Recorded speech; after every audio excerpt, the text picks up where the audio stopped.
the Project Veritas videos that have been making the rounds of late.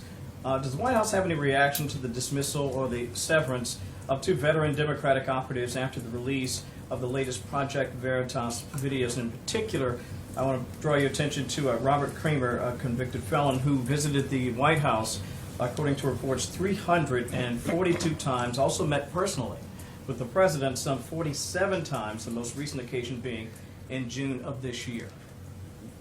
Well, I've been asked about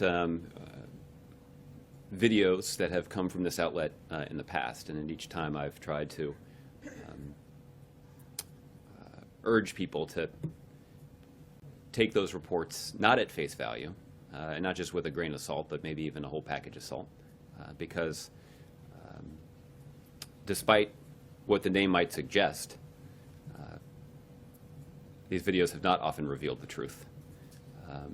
You do have some people that were sort of shoved out or walked away based on the release of these videos. Yeah, and so that is true, and so that's why I'm reluctant to comment directly on the videos themselves. I think there is a principle, though, that I will give voice to, which is I know that there was the suggestion in some of these reports that it might be a clever organizing tactic or a clever political tactic to try to incite violence at political rallies.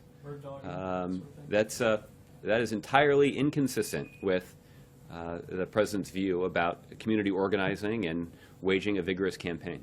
That we should attempt and we should have so much confidence in the power of our persuasion and in our arguments that we shouldn't have to resort to violence, and in fact it is completely inappropriate to resort to violence to advance a political goal. And that certainly is a principle that the President strongly believes in. As far as Kramer is concerned, with all those visits here to the White House in particular, I'm wondering, is that a reflection of the ethical standards of the Obama White House, that a guy like that, who, at least according to the videos, admittedly, these videos are in some dispute in some circles, seems to be suggesting voter fraud, a person who is a convicted felon, who is an often frequent visitor here at the White House?